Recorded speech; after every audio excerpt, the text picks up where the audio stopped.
विद्यार्थी मित्रांनो, आपण इयत्ता 10वी च्या सर्व पेपरवर आधारित जे काही 100% परीक्षेला येतील अशाच प्रकारच्या प्रश्नांचे आपण प्रत्येक सब्जेक्टवर व्हिडिओ बनवलेला आहे. तसाच आजचा हा आपला व्हिडिओ इतिहास आणि राज्यशास्त्र यावर आधारित असणार आहे.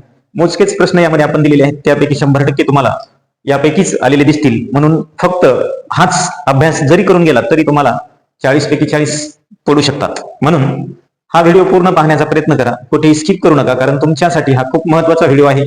आणि चॅनलला जर सबस्क्राईब केलं नसेल तर चॅनलला सबस्क्राईब करायला विसरू नका.